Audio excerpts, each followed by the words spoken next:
Last time we talked about how you should live your life in light of the fact of your mortality.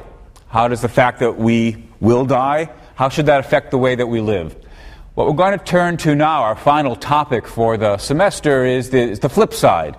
The fact of our mortality raises the question as to whether or not we should put an end to our life. Strictly speaking, I suppose it's not the fact that we're mortal per se. It's one of those extra features of death that I've discussed previously, the variability of death. And more particularly still, the fact that we can control how long we live. We face the possibility of ending our life earlier than it would end otherwise. That's suicide, of course, and so our final topic is, under what circumstances, if any, does suicide make sense? Under what circumstances, if any, is it an appropriate thing to do? Now, it's a fairly widespread feature of our culture that suicide is looked upon with such a mixture of sort of disdain, fear, finding it sort of offensive, that it's very hard often to think clearly and discuss the topic clearly. Most people think it's either that you've got to be crazy to kill yourself. The very fact that you are contemplating suicide is evidence that you're crazy. And if you're not crazy, then it shows that you're immoral. Suicide is clearly never right, the right thing to do. So what I want to propose is that we take some time and look at the questions on both sides with a fair bit of care. And the very first thing to do, I think, in thinking about the topic of suicide is to distinguish questions of rationality from questions of morality. That is, I want us to take a look at initially the question, under what circumstances, if ever, would suicide be the rational thing to do? And then later turn to the question, when, if ever, would suicide be a morally legitimate or morally permissible or morally acceptable thing to do?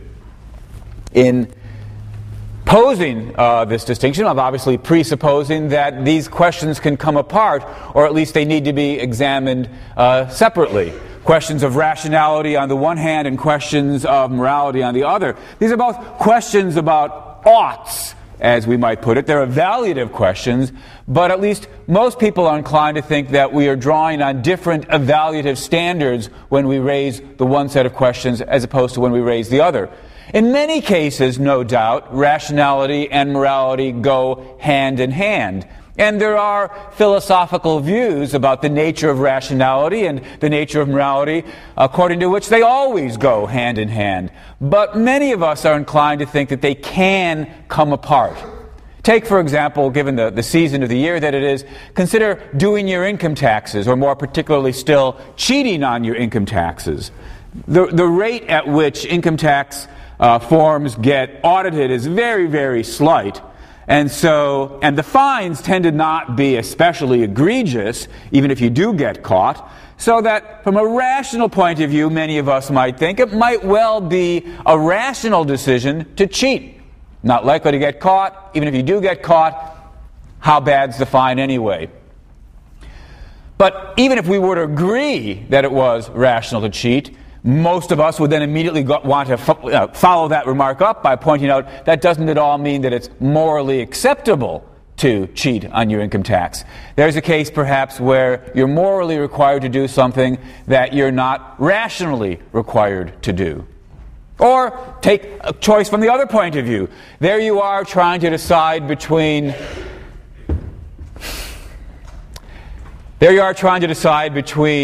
your various choices of college, and you've gotten into, Yale on the one hand, and perhaps some crummy school, your second-rate backup school on the other, and you're trying to decide what to do there. Well, you might think to yourself, morally, I have no obligations here. There's no particular obligation, moral requirement to go to the better school rather than the worse school. But for all that, it would be irrational of me, perhaps, to go to the worse school. So there's a case where there's no moral requirement, but there's a rational requirement. Again, we could debate the details of the two examples, but the point's just to show that, in principle at least, on the face of it, these two questions can come apart. Sometimes it's rationally acceptable to do something, but it's immoral. Sometimes it's morally acceptable to do something, but it's irrational. So in thinking about suicide, we need to pose the two questions one after the other. So let's start with the question about the rationality of suicide. When, if ever, is suicide a rational decision to make? Now, once again, the first thing I want to do in thinking about the rationality of suicide is to distinguish two different issues or two different questions. First question is going to be this: when, if ever, would it be true that you are better off dead? Could it be the case that, sort of your life is going so badly that you'd be better off dead? Second question: assuming that the answer to the first question is under such and such circumstances you would be better off dead, we still have to ask, could it ever be rational for you to trust your judgment that this is one of those cases in which you're better off dead? Could it ever be rational for you to kill yourself? Conceivably, the answer to the second might be no. All right, so the question was this. It's conceivable that you might have the thought like the following: in those circumstances in which life has gotten so horrible that you'd be better off dead, you can't think clearly. And the very fact that you can't think clearly would entail that you shouldn't trust your judgment that you are in one of those cases. Whether that's a good argument or not is something we'll have to turn to later, but it's because of the possibility of that argument that I wanted to distinguish the initial question, could it be true that you're better off dead, from the secondary question, even if it could be true that you're better off dead, could it ever be a reasonable or rational decision for you to believe that you're in one of those situations? Unless we've got the two things in place, it doesn't seem likely that it's ever going to be rational to commit suicide. So the very first topic we have to look at is, could it ever be true that you'd be better off dead? And immediately, there's a kind of logical worry that may occur to some of you, certainly has been raised by various philosophers. And that's to say that the very judgment, the very claim that Jones would be better off dead can't make any sense. On the assumption that, look, in order to make comparisons, better off, worse off, here he is in such and such a situation, he'd be better off in that other situation, you've got to be able to talk about, on the one hand, what condition or state the person is before, and what condition or state the person would be in afterwards if they were to make that choice. Call this the two-state requirement. Normally, when we make judgments about whether something would leave you better off or worse off, we satisfy the two-state requirement. You're trying to decide whether or not to lose some weight. And you think, well, here's how well off I am now being overweight. Here's how well off I would be later if I were to lose that weight. I can compare the two states, say the second state's better than the first state. That's what makes it true that I'd be better off. Trying to decide whether or not to marry the person or break up with the person or pick this career or change careers. You've got the state you're in and you compare it to the state you would be in.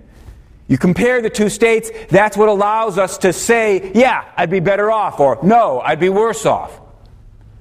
But when we're talking about cases of suicide, cases where, well, here I am now, the before state requirement's in place, but if we contrast that with the after state requirement, well, that part's not met, right? When you, on the assumption that death is the end, that you won't exist, non-existence isn't a state that you will be in. It's not a condition of you, because states and conditions presuppose existence.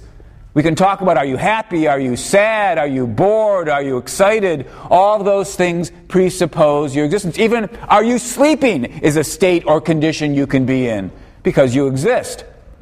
But if I kill myself, I won't exist. There is no second state to compare. So how could we possibly say, the objection goes, how could we possibly say that I'd be better off dead? That seems to presuppose that there's a second state that we can compare to my actual state. Since there isn't one, the judgment, I'd be better off dead, can't even get off the ground. It's got a logical mistake built right into it. Well, that's the objection. And as I say, there are a number of philosophers who are drawn to it. Maybe some of you are drawn to it as well. It seems to me that it's mistaken. Consider what we wanted to say when we talked about the deprivation account, the central account of what's bad about death.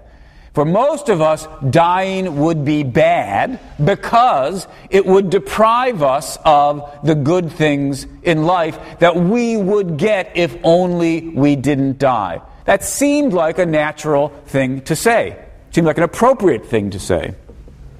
Of course, we might ask, if we believe in the two-state requirement, how could we have said that? After all, given the two-state requirement, to say that death is bad for me, I'd be better off staying alive. If we believe in the two-state requirement, we've got to say, oh, so had I died, I would have been in some state that I could compare to my current state and say that it's worse. But of course, death isn't a state. So the two-state requirement's not met. Well, we might say this should give us some pause.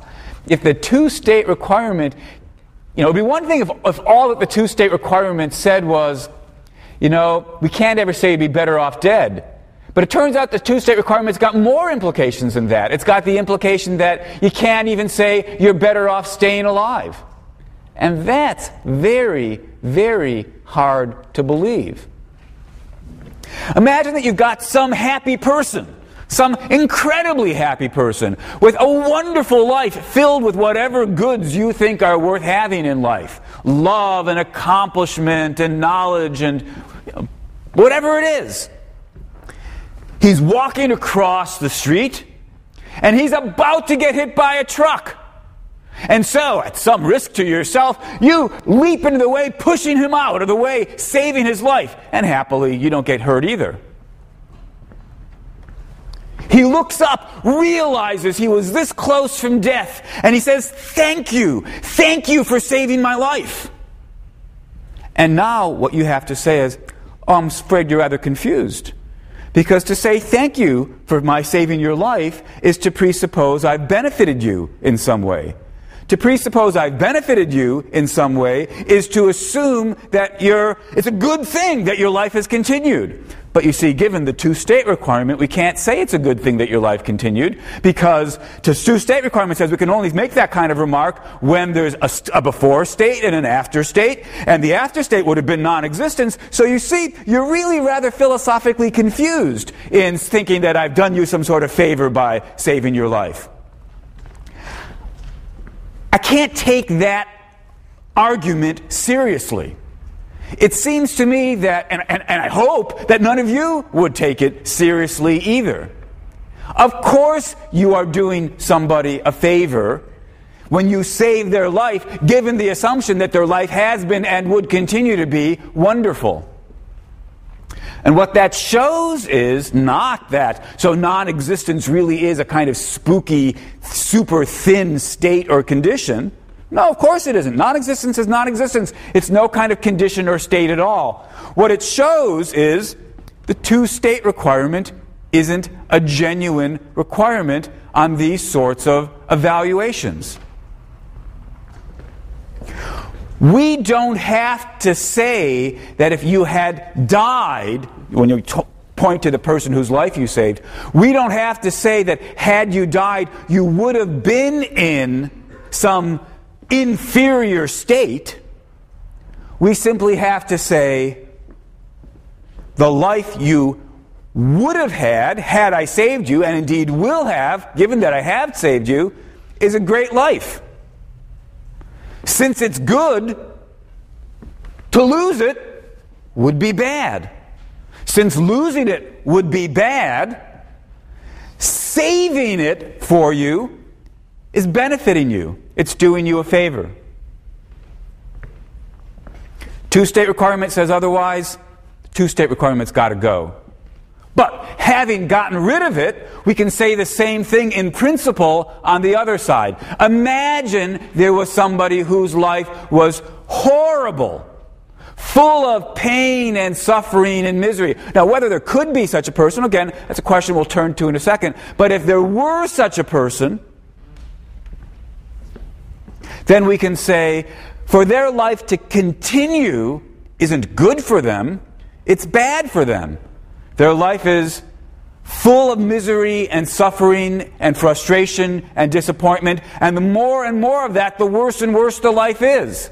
To lead a life of 100 years where every moment is torture and pain is worse than a life of 30 years where every moment is torture and pain. So if you had such a person, for their life to go longer would be bad. In which case, for their life to be going shorter would be better for them. And that's all we mean when we say they'd be better off dead. Not that there's some spooky, super thin and hard to describe condition that they'd be in if they were dead, but simply we look back at the two possible lives they could have. Just with the person whose life we saved, the first person, we compare the great life that lasts 100 years versus the great life that only lasts 20 years because you didn't save their life. We say, the life of 100 years, better life. And so saving their life is a good thing for them. Similarly, we compare the lives of misery, the long life versus the short life of misery, and we say, the long life of misery is a worse life to have than the short life of misery. And that being the case, we simply can say, you'd be better off dead. Not that you'd be in some condition that's a good one, it's simply you'd avoid this condition, which is a bad one. And if the two-state requirement says otherwise, so much the worse for the two-state requirement. All right, so this is by way of the logical worry that we can't even get off the ground in talking about the possibility that you'd be better off dead. I think if we believed in the two-state requirement, maybe we'd have to say that. But the cost of accepting the two-state requirement is so implausible. The person's dying of a heart attack and you perform CPR, right? Instead of saying thank you, they say, I'm really no better off than I would have been if I died, even though I'm having a wonderful life. Two-state requirement is just so implausible, we should let it go. Now, having done that, of course, doesn't yet tell us that it could, in fact, be the case that somebody's life could be so bad that they'd be better off dead. That the existence that they've got is worse than not existing at all. All we've done so far is open the door to the possibility of saying that coherently. But that doesn't mean it's true. Whether or not there could be such lives depends on your view about what's the correct account of well-being. What is it that goes into making somebody's life worthwhile? Now, as we've seen previously, this is a controversial topic. People disagree about the ingredients of the best kind of life. And because of these differences, you're going to get philosophical differences of opinion with regard to whether or not a life could be so bad that it'd be better for it to come to an end. I'm not going to try to rehearse all the possible theories there are, or for that matter, even all the theories that we've talked about previously, but to give you an illustration of how it could be true, go back to our simplest theory of well-being, hedonism, according to which your quality of life is a matter of adding up all the pleasure and subtracting all the pain. And we need to take into account how long the pleasures and the pains last and how intense the pleasures and the pains are. But still, we add up the total amount of pleasure, add up the total amount of pain, subtract the pain from the pleasure, and look to see what our grand total is. If it's positive, your life's worth living, and the greater the number, the greater the positive number, the more your life is worth living. If it's negative, though, if your life is filled with pain and suffering, or at least so much pain and suffering that it outweighs whatever pleasures you may have in your life, so that your balance is a negative one, then your life's not worth living. Having that go longer and longer is just more and more negative balance. That's a life that's bad for you to have, and you'd be better off not having it.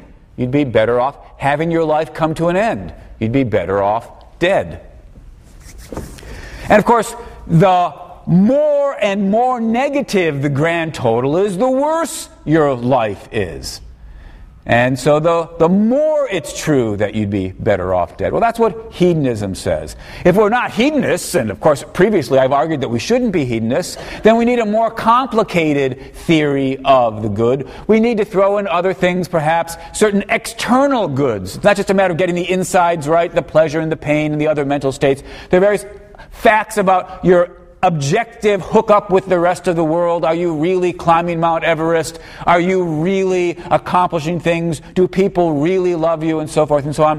Whatever your list is of those other objective goods, well, you'll probably also want to have a list of other objective bads besides pain. But still, the same basic idea is going to be in place. We're going to want to somehow add up all of the various objective goods, add up all the various objective bads, and see where the balance lies. Do the goods outweigh the bad? If the goods outweigh the bad, that's great, your life's worth living. But if the bads outweigh the good, then your life is not worth living or not worth continuing. Now, as we've noted before, there are philosophical theories which go on to claim pessimists, various versions of pessimistic views which say, for everybody in all circumstances, life is so bad that they'd be better off dead. Life's so full of suffering and misery that whatever pleasures there are and other goods there may be in the life, they get outweighed by the objective bads. There are philosophical views like that, but I suppose the common sense view is, well, even if some lives may be so bad that the person's better off dead, that's not true of all lives. It depends on the facts of the case. So let's focus on that possibility. Of course, even here, we still have to return to another issue that we've considered before, namely, is life itself worth having? Is the very fact that you're alive itself a good thing? These are the valuable container theories, which I've previously contrasted with the neutral container theories. You'll recall that according to the neutral container theories, in thinking about the quality of someone's life, you just look at the contents. Life itself is only a container, good or bad, depending on what it's filled up with. But opposed to the neutral container theories, we had valuable container theories which say the very fact that you're alive adds some positive value above and beyond whatever's going on in your life. Now, even the valuable container theories came in different versions. There were more modest versions where in principle the positive value of being alive could be outweighed if the contents got bad enough. And we contrast that with fantastic container theories, according to which being alive is so valuable that it doesn't matter how bad the contents get, the grand total is always a positive one. Now look, if you accept a fantastic container theory, then pretty clearly it's never true that somebody could be better off dead. Because no matter how bad the contents get, the fact that they're alive per se is so valuable, it outweighs that subtotal, giving us a positive grand total. So pretty clearly, from the perspective of fantastic container theories, suicide will never be rational, because it's never true that you're better off dead, because it's never true that your life overall, taking everything that's relevant into consideration, gives us a negative. Yeah, question? With the fantastic container theory, what's so fantastic about life itself? Like, I said, it's intrinsically good of itself. Question was, on the fantastic container theories, what's so incredible about life itself? Are we saying it's intrinsically valuable? And yes, the answer is precisely. Right? The fans of the valuable container theories are saying being alive itself is valuable. You may recall that I previously said, although people talk that way, they probably don't actually mean it. Right? If you told them, okay, you could be alive as a blade of grass, they wouldn't say, oh, wouldn't that be wonderful? That's worth having. Most fans of the claim that being alive per se is valuable don't really mean life per se. They mean something more like life as a person. Being the kind of entity who can think and plan. Even if your plans go wrong, at least you were a person able to experience things, know things, and so forth. Of course, if that's the reason for accepting the fantastic container theory, then we might wonder, what should we say about those cases where the P functioning has decayed and the person is no longer able to continue as a person, but perhaps can still feel pain? In that case, perhaps life could cease to be worth living, though whether or not we should describe it in that way also depends on these complicated issues that we've discussed previously about, would that still be you? Would you still exist? Would you still be alive under those circumstances?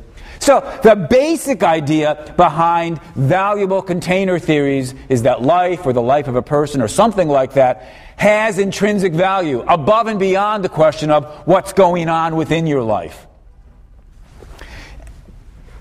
If we accept a fantastic container theory, maybe nobody's life is ever so bad, grand total, because so that suicide would be the rational thing to do, because the value of life per se is so incredible that it outweighs the contents. It has to outweigh the contents. That's a philosophical view at the opposite end of the pessimists. The pessimists said, as a matter of philosophical reflection, we can see that everybody's life is worse than nothing. The fantastic container fans are saying, as a matter of philosophical reflection, we can see that everybody's life is better than nothing. Most of us, I imagine, find ourselves somewhere in between. Either we believe in the neutral container theory and think it's a contingent matter whether the contents are sufficiently good or bad, or we may accept the modest version of the valuable container theory. On that theory, of course, life has some intrinsic value, but it's got a finite intrinsic value, and in principle, even that could be outweighed if the contents get bad enough. And so again, it will be an empirical question. We have to take a look and see in which cases do the contents get bad enough. Now, I guess I'm one of these people in the middle. I'm inclined to think it's not true that everybody's life is worse than nothing, nor is it true that everybody's life is better than nothing. It varies from person to person, and indeed, not just since we're thinking about suicide, we're not talking about their life as a whole, but really, what does life promise from here on out? Sad to say, it seems to me there are cases, and probably most of us are familiar with cases, where the correct description, given your favored theory of well-being, is going to be that for this person, here on out, what life has to offer is sufficiently bad so that the contents are sufficiently negative as to outweigh whatever value life itself might have. We could imagine somebody in the terminal stages of some illness, where their cancer perhaps is causing them a great deal of pain. And the pain is so bad that they can't really do much of anything else. It's not as though they can continue working on their novel or continue talking with the members of their family because they're just distracted by the pain and wishing it would come to an end. Horribly enough, many degenerative diseases leave the person less and less capable of doing the things that give life value. And the very realization that you're in that situation and no longer able to spend time doing things or hanging out with your family or talking with them or whatever it is, may itself be a source of more frustration and pain. There are medical conditions where, horribly enough, infants get born where they're just in continual pain and they never develop cognitively, their brain doesn't develop, and then they die. And you look at these lives and you say, these are lives, I want to say, these are lives that were not worth having.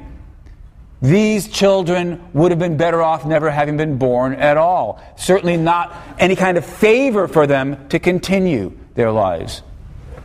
Well, let's focus on some case like the terminal patient. Person's got a disease. At least that would be a nice, easy example. Not easy to live through, but easy philosophically. Easy example to think about some terminally ill patient whose disease is getting worse and worse, and so there are fewer and fewer of the good things in life that the future holds for them. Instead, what the future holds is more and more pain, suffering, incapacity, and frustration. When it gets bad enough, it seems to me, in some of those cases, the person can correctly say, or we at least can correctly say of them, they'd be better off dead. All right. Let me try to draw some examples.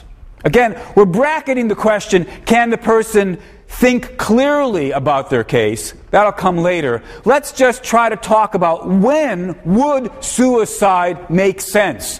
When would it be sort of a rational thing to do to end your life? A couple of different cases. I'm going to draw graphs. We'll let the x-axis represent time. And the y-axis represents how good or bad your life is at that time. For those of us who are fans of the neutral container theory, the thing to say is this represents the overall goodness of your contents or the overall badness of your contents. The higher up, the better the contents. The lower down, the worse the contents. For those who are fans of the modest container theory, this represents the grand balance. So it's contents plus the extra bit you get from being alive. But of course, if you're a fan of the modest container theory, then even if the contents are negative, the grand balance might still be positive. But this represents the overall bottom line, whether you accept the neutral container theory or the modest container theory. So here's an example of what a life might look like. It's going along pretty well, and then things get worse, and things sort of deteriorate. And let's suppose this point represents when you would die of natural causes, natural death. So, towards the end, life's not as great as it was when you were young and vigorous and healthy and had all sorts of opportunities and accomplishments. But still, till the very end, it stays positive. Well, if that's what your lifeline would look like, pretty clearly, suicide doesn't ever make any sense. In particular, you wouldn't want to say, oh, look, here's the place where I should kill myself, because here's where things start to get worse. Yes, things are beginning to get worse, but they never get so bad that you're better off dead. So suicide wouldn't make any sense at all.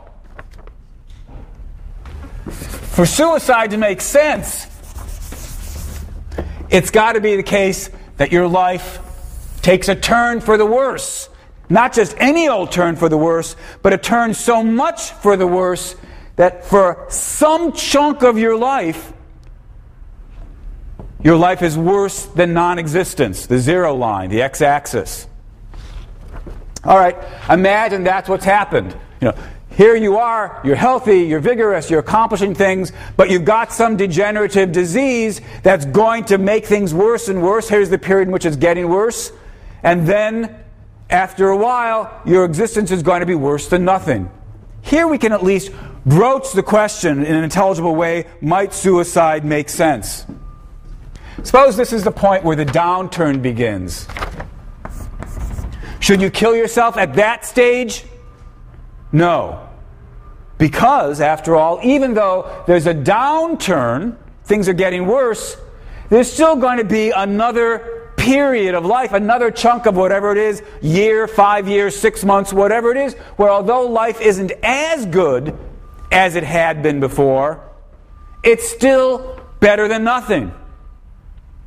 Killing yourself at this earlier moment is, we might say, premature.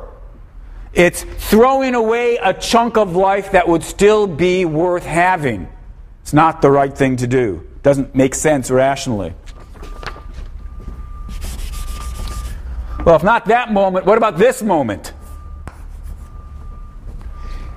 Here's the precise point at which your life is becoming worse than nothing. For some initial stretch of that, it won't be very much worse than nothing, but still, overall, it's a negative. Up to that moment, your life was worth living. From that moment on, your life is worse than nothing. If you've got complete control over when to kill yourself, well, that would be the time to do it. Suppose you don't have complete control. I mean, it's straightforward enough to say, if your life is going to become worse than nothing, and you have complete control over when you kill yourself, it seems pretty plausible to say the precise moment at which suicide would become rational would be exactly that moment at which your life became not worth having. But you might not have that kind of control. Suppose that what you've got is a degenerative disease that is going to progressively strip you of the ability to control your body. Still, your mind works for a much longer time. And so for a period of time, you're basically stuck in your hospital bed being fed by somebody else, but perhaps you're able to listen to your family, talk about things, have books read to you. Maybe you can engage in conversation even though you can't use your arms and so forth. Your life's still worth living, but the time's going to come when your life won't be worth living, and at that point, you'll no longer have the ability to kill yourself because you won't have control over your body. Raises the question, I'm sure you can all see at this point, the question of suicide also turns into or comes up against the question about euthanasia, mercy killing. Under what circumstances is it ever rational to ask somebody else to kill you? Under what circumstances, if ever, is it morally legitimate to kill somebody else?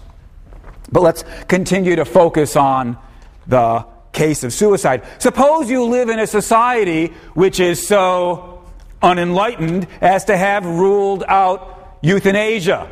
In fact, you live in our society. And so what we don't allow is the possibility of somebody else coming along and killing you when the time comes. So you know the time is going to come at which you'd be better off dead, but once you're there, once you're here, it's too late. You can't do it. You won't have the ability to kill yourself, and nobody else will be able to do it for you. In that case, killing yourself earlier might still make sense. Take this earlier point, for example. Here, if you kill yourself now, you're throwing away some life that's worth living. But if this is the last moment at which you're going to be able to kill yourself, it might still make sense, rationally. Because your choice is not end it here or end it there. We're assuming you don't have the possibility of ending it here, at the precise moment at which life became no longer worth having. Your choice instead is really just this. End it here and throw away this whole last bit, or not end it, and then continue until you die from the disease. So your question is only, what do I think about the value of this last bit? On the whole, it's got a good part and it's got a bad part. Is it better to have the good part and the bad part, or better to have none of it? And the answer, of course, is, well, if the bad part's going to continue long enough, it's better to have none of it. The bad outweighs the good. So that the rational thing to do would be to decide to end your life then, when you still can, rather than condemn yourself to the long final stretch of life not worth living. Well, what if the last time that you could actually control it was way back here? But for whatever reason it is. Here you've got access to the means of killing yourself, and you won't have access later. Your life's still going to be great for a very long time. And then, inevitably, it'll be bad for a period of time. But at least if I've drawn it right, or if not, we can shorten this. Suppose death would come here.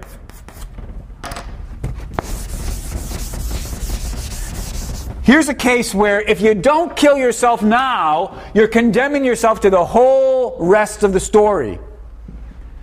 But you might say, all right, although admittedly the end of the story is going to be negative, the only way to avoid that negative last part is to throw away this very long, great initial part. That doesn't make sense. Although your life is now still going to be a mixture of good and bad, and you wish there were a way to end it here, you don't have that choice. It's throw away the good and the bad, or keep them both. And in this story, obviously enough, the good is enough to outweigh the bad. So suicide doesn't make sense in that situation. Here's a rather different way the story might go.